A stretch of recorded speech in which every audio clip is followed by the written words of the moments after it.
नमस्कार दोस्तों, आपका स्वागत है। और आज हम बात करने वाले हैं उस सरकारी स्कीम की जिसके बारे में 90% नौकरी पेशा लोग जानते ही नहीं हैं। लेकिन उसी स्कीम से उनकी परिवार को 7 लाख रुपए तक की बड़ी मदद मिल सकती है, वो भी बिल्कुल फ्री में। जी हाँ, ना कोई प्रीमियम, ना कोई मेडिकल टेस्ट, ना किसी एजेंट का चक्कर। बस आपकी नौकरी है, आपकी सैलरी से पीएफ कटता है और सरकार आपको दे रही है 7 लाख रुपए तक का फ्री बीमा कवर। चलिए शुरू से समझते हैं, क्योंकि ये जानकारी आपके परिवार की जिंदगी बदल सकती है। जरा सोचिए, अगर किसी घर में कमाने वाला सदस्य अचानक बीमारी, दुर्घटना या प्राकृतिक कारण से चले जाए तो परिवार पर क्या गुजरती होगी। और जिस इंसान ने पूरा जीवन नौकरी में निकाल दिया, उसके परिवार को एक भी रुपया नहीं मिले, सिर्फ इसलिए क्योंकि उसे पता ही नहीं था कि सरकार उसे 7 लाख का फ्री बीमा दे रही है। दोस्तों, ऐसी गलती मत कीजिए। आज से यह जानकारी आपके पास होगी और आप अपने परिवार को सुरक्षित कर पाएंगे। क्या है यह 7 लाख का फ्री बीमा? ये सुविधा आती है सरकार की employee deposit linked insurance scheme 1976 के तहत। अगर आपकी सैलरी से पीएफ कटता है, आप ईपीएफ में योगदान करते हैं, तो आप अपने आप इस बीमा योजना के सदस्य बन जाते हैं। यह बीमा पूरी तरह फ्री है। कर्मचारी को एक भी रुपए का प्रीमियम नहीं देना पड़ता। प्रीमियम कौन देता है? आपकी कंपनी आपकी बेसिक प्लस डीए का सिर्फ 0.5% योगदान करती है, कैप 15,000 रुपए तक, और बदले में आपको मिलता है 2.5 लाख से 7 लाख रुपए तक का बीमा कवरेज। बीमा कितने का मिलता है?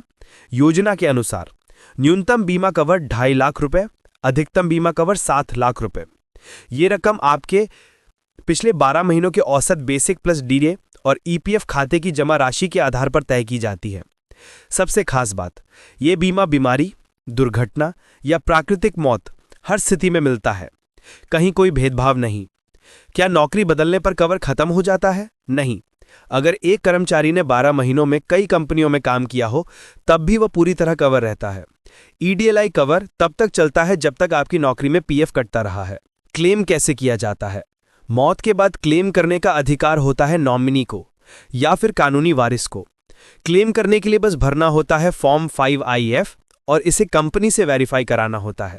अगर कंपनी उपलब्ध नहीं है तो कोई दिक्कत नहीं, सत्यापन कराया जा सकता है गजेटेड अधिकारी, सांसद, एमपी, विधायक, एमएलए, बैंक मैनेजर या ग्राम प्रधान से भी। यानी क्लेम कहीं अटका हुआ नहीं रहता।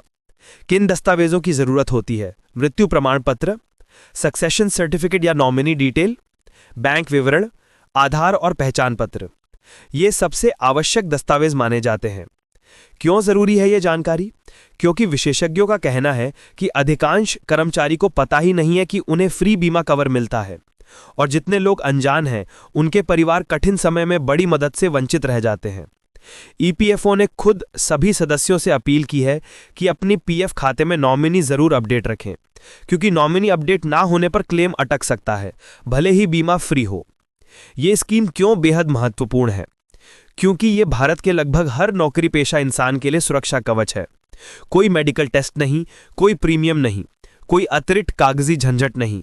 सिर्फ पीएफ कटना चाहिए और आपका परिवार सुरक्षित। दोस्तों, उम्मीद है कि यह जानकारी आपके लिए बेहद उपयोगी साबित होगी। अगर आप चाहते हैं कि हम ऐसे और महत्वपूर्ण सरकारी योजनाओं और आर्थिक अपडेट्स के बारे में विस्तार से बताते रहें, तो चैनल को सब्सक्राइब करना बिल्कुल मत भूलिए। वीडियो अच्छा लगा हो तो लाइक जरूर करें और कमेंट में बताएं कि आपको पहले से पता था कि पीएफ कर्मचारियों को 7 लाख तक का फ्री बीमा मिलता है। हम फिर मिलेंगे एक नए और महत्वपूर्ण अपडेट के साथ। धन्यवाद।